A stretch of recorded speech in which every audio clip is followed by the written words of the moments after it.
Thank All you, right, it's all you. Nancy. Thank you. Hi everyone. My name is Sarah Clinton-McCausland, and this presentation it's literally about time, managing urgency and wrangling calendar culture in open education labor. I am the liaison librarian for journalism, communication, and open education at the University of Maryland. So this topic comes very much from my own particular experience, but I'm curious to hear how it intersects with all of your experiences too. In today's session, I'm going to start by kind of outlining a very broad, generalized overview of a theory of open education time, what I'm calling open education time. And then I want to move more into discussion about all of your experiences with open education time as well, if that resonates for you. So, a theory of open education time.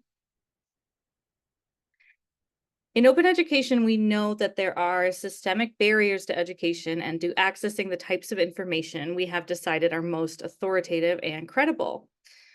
In open movements, we work to pry those doors open to develop new systems of developing and sharing knowledge. And this can go against the established grain because even if we're in an institution where we have support for our open education work, there are whole economic systems and business models based on keeping that door closed. So, first, I want to extend compassion to all of you and to myself for doing this work that is often challenging, right? And we're often working within and surrounded by institutions and systems while also trying to change how they operate. And our institutions themselves are subject to these larger systemic issues too.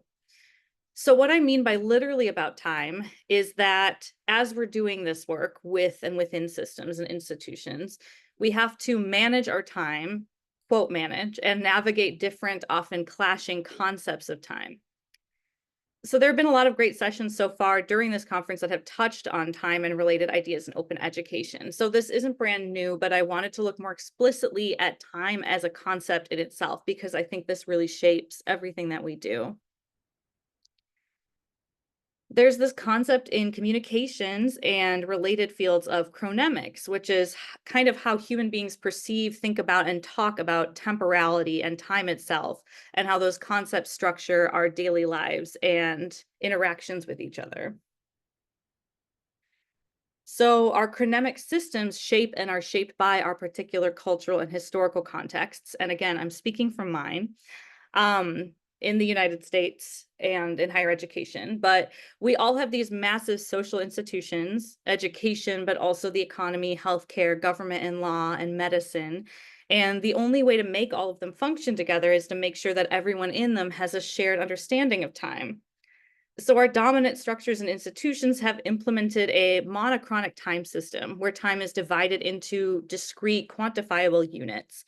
It's standardized and linear, and it kind of takes on this independent existence. And we measure and track it with schedules, clocks, and calendars.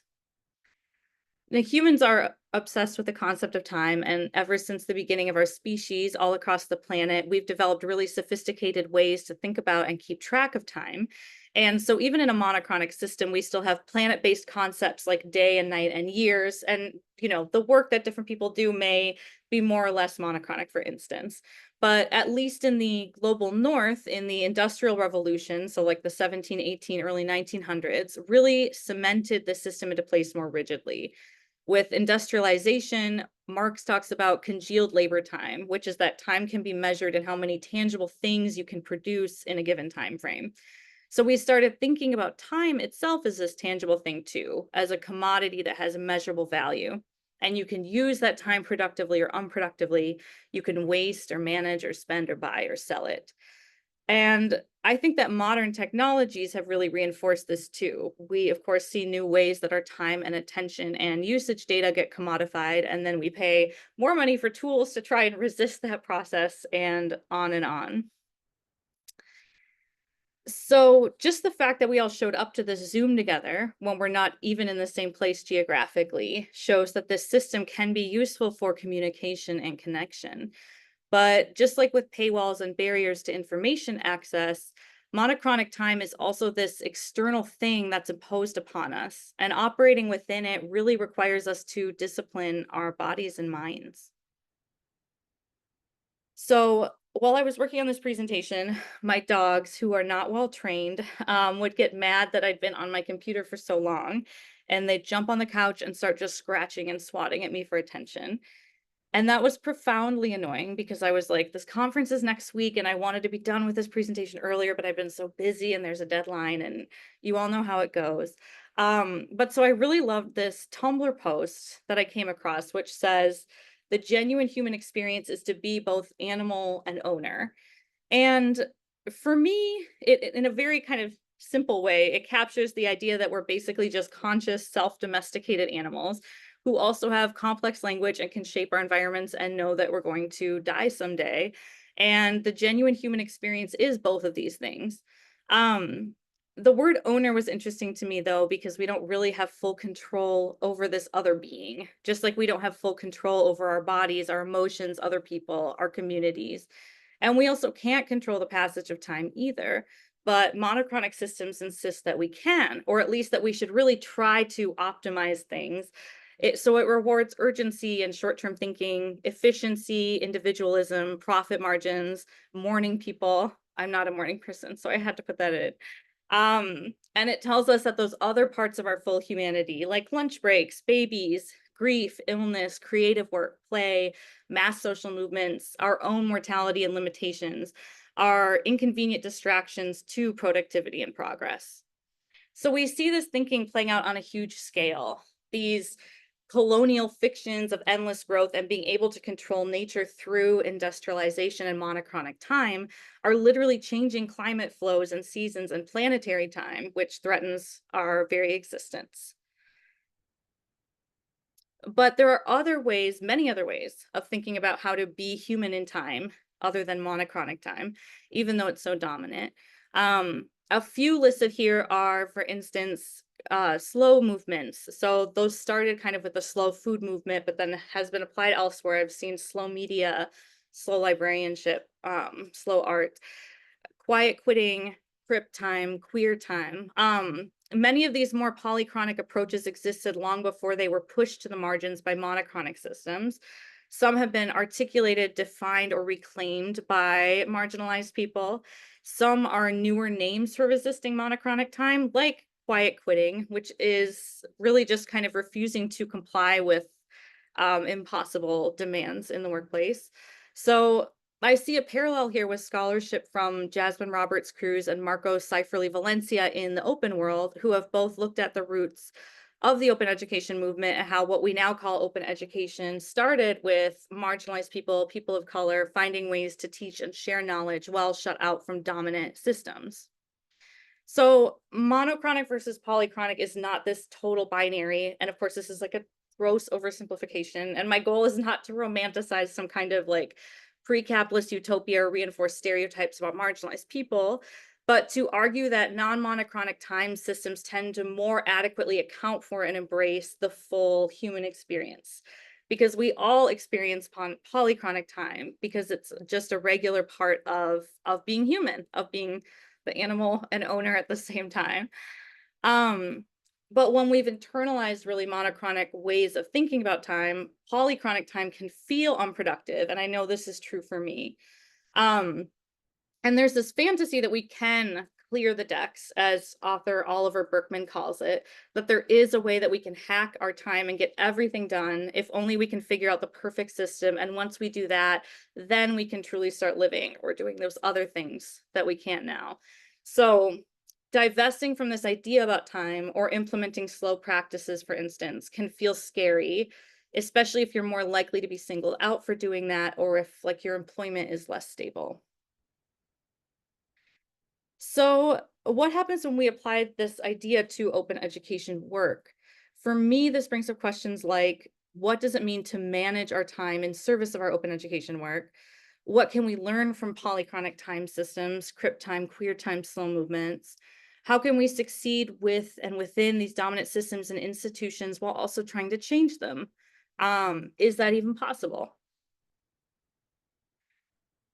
From what I've observed and experienced, though, in general in open education, monochronic time rewards some parts of open education work more than others. So the work of open education is often very polychronic, but we're doing it within monochronic systems. So an example from my own life, last year I started working at the University of Maryland as the first full-time open education librarian. And I have a lot of support for my professional development from library administration, but I'm also at this massive, very decentralized institution that places a lot of focus on, original research. And this was a 2-year position with no guarantees of renewal. So I'm relatively early in my career and I needed to get familiar with campus and build relationships with people and begin an OER initiative. So it felt like a time crunch. I wound up applying for and got a more stable permanent status track job as a liaison librarian, but I love open education work and really didn't want to give it up. So now I'm doing both. It was a tricky dilemma to navigate, and I'm sure that's not an unfamiliar kind of situation for a lot of us here. Another story, there was a grant that we didn't get, but I was actually relieved because that meant I was less accountable to someone else and could maybe develop baseline OER support in a more sustainable way on my own time, where I can incorporate tried and true ways of doing open education based on, what my colleagues have done instead of trying to reinvent the wheel. So altogether, these are a few elements of what I'm calling open education time. Um, I have seen, and again, just from my experience, but I have seen that sometimes big, new, or innovative ideas might be more likely to be funded when the slow, unflashy, or clerical parts of open education work, like staff time, editing and production, formatting documents, long-term sustainability, are the most needed for really sustaining the work. So, like, how do we define innovative? And that's hard when so much of open education is learning from and adapting what people have already done, but that's not always rewarded in the same way. Building long-term collaboration and trust across silos and institutions takes a long time. At least it does for me. Interest and value-driven work. It is so true. Like, I was originally drawn to open education because I found it really aligned with my values, and I'm really passionate about it in some ways, but that can be a slippery slope sometimes, especially when the work is so identity-based, is so interest-based. Um, there can be scope creep, or if you're doing it as part of like an add-on or unofficial role, there can be burnout, just all of this. You can face, having to kind of explain what you do over and over. Um, Juggling external calendars and in the academic world or otherwise. And along with that, the institution might determine what's priorities and urgencies and what's urgent at a given moment, and that might change or shift. And finding quantitative ways to measure success over time when that's not necessarily may or may not be what success looks like. So I find that monochronic time can isolate us. And again, there's lots of nuance to this topic, and it's not binary, but I often feel like I don't have time to do the work of OER that's most important because OER itself sometimes goes against that institutional or individualist grain, I think. So some strategies I use now, which I just want to touch on for either working within or getting away from monochronic time, getting some space from it. So the reality is that I personally find it really challenging to manage all of this, and I don't have any magic solutions. I'm hoping some of you do, but right now I use a few strategies to work within OER to try and incorporate more polychronic experiences in my life. And these all align with my brain and process to certain extents.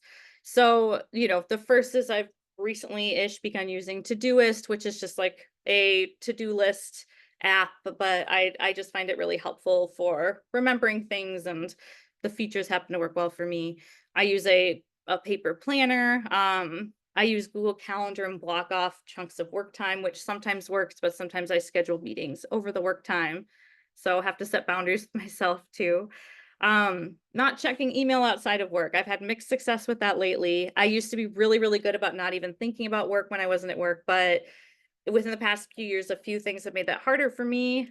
Taking on more work in my new position, hybrid work, which I love hybrid work. I'm really grateful to be able to do it, but there's less of that spatial, physical break between work and not work. And again, getting further into my career where, for better or for worse, I care more about the work that I do. Sleep is really important to me. And, I've just been doing a lot of resting, lying around and watching TV, frankly. Attempting to recover from perfectionism in work and leisure time. And there's this phrase, sorry, I'm just gonna mute. I hope that's okay. Oh, thank you. Um, so yeah, and this is a challenging one for me, I think, but I think perfectionism and kind of use of time and prioritization are all really connected. So there's this quote from author Casey Davis that anything worth doing is worth doing half-assed. So pardon the language, but part of my work has been trying to ask myself, what would it look like to half-ass things and then still trust that they're probably still completely adequate, even if they're not up to my perfectionist standards. So just what would that look like? Work in progress.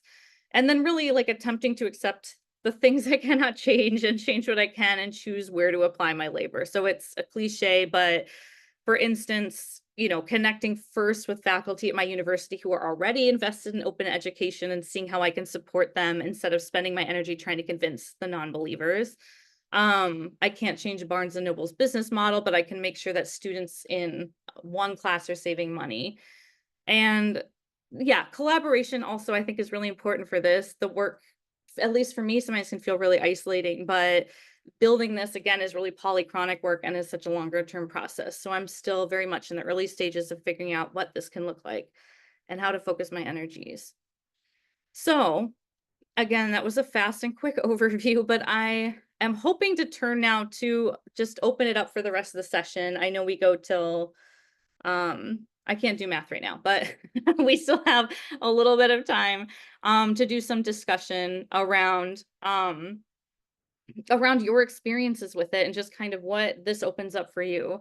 So I'm hoping that we can start kind of by, if you want to raise your hand or just share in the chat, or just like what about the idea of open education time most resonates with your experience or not, and or like where are there monochronic and polychronic time conflicts in your open education work and life. I'll open up the chat and read it.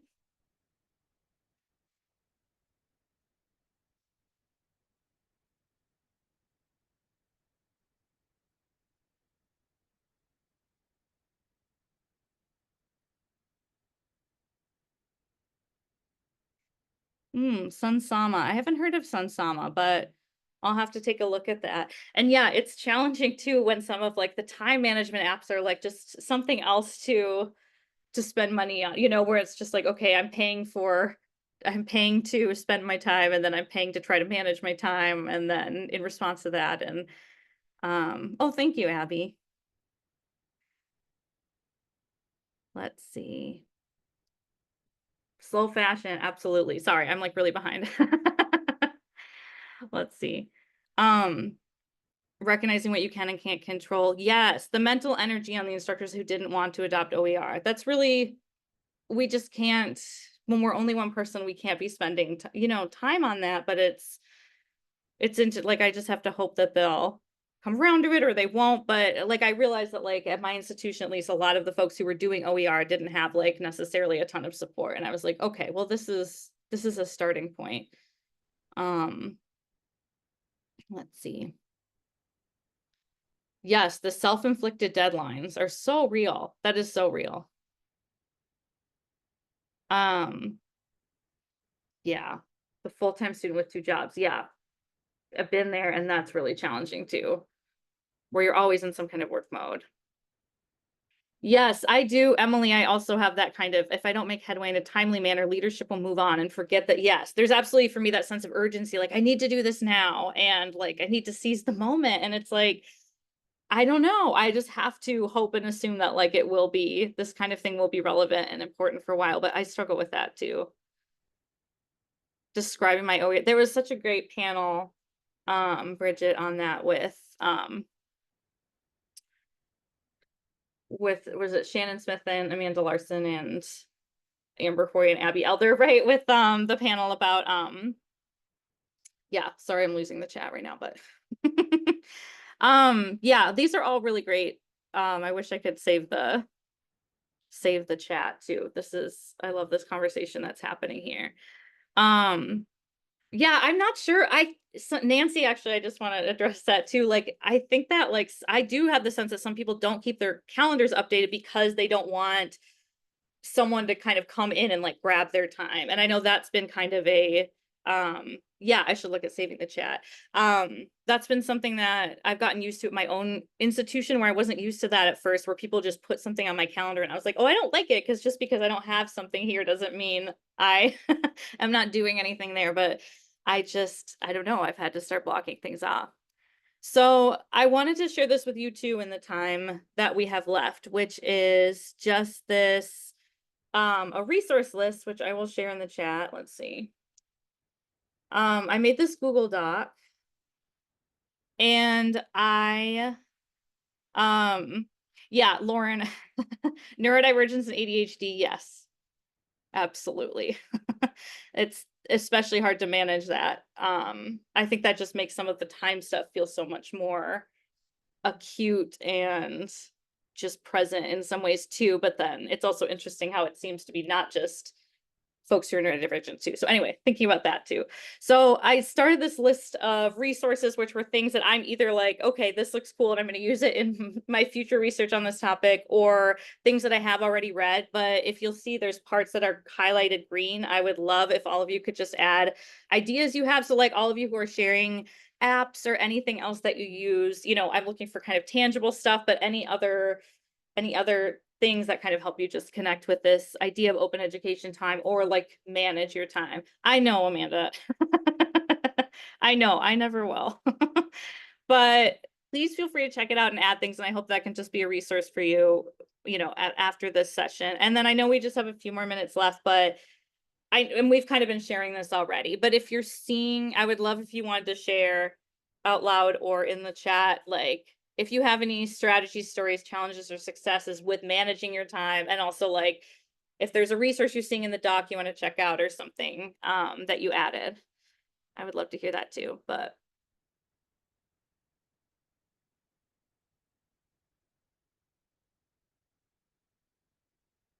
yeah, I felt very restricted by a planner that where it like had just the same amount of time for every day, and like where it was just more structured. So for me, I had to have this like blank paper planner where I just kind of draw in it. But yeah, it's seems like everyone has something different that works for them. Yeah, Joyce, that's very real too. Yeah, Bridget, that's so true. Yeah, I'm more of an 11 to 4 kind of girl. Bullet journals, yeah, absolutely.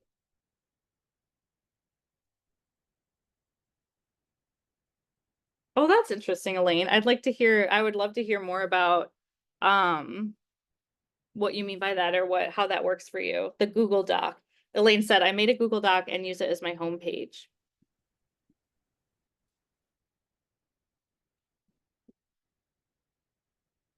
Whoop.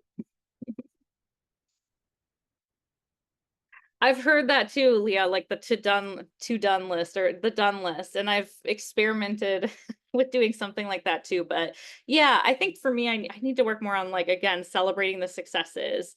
Um, yeah, and really like, because otherwise it can feel like there's always one more thing. I can't really just sit in that.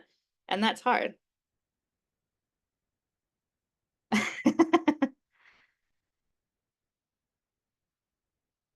I'm excited to jump more into this daybook. This looks like kind of the spreadsheet version of like Todoist, which is that app I use. So yeah, this is very impressive. But well, I know, okay, we're at 4:55. I don't know if anyone has any like last minute questions or anything, or I'm always happy to stay on. I have no idea how to wrap this up, but it was really great to hear from all of you and just start talking about this a little more specifically. So thank you so much for being here and for listening and sharing. Thanks, Sarah. I'll go ahead and stop the recording, but if anyone wants to stay afterwards for informal conversation, they're welcome to.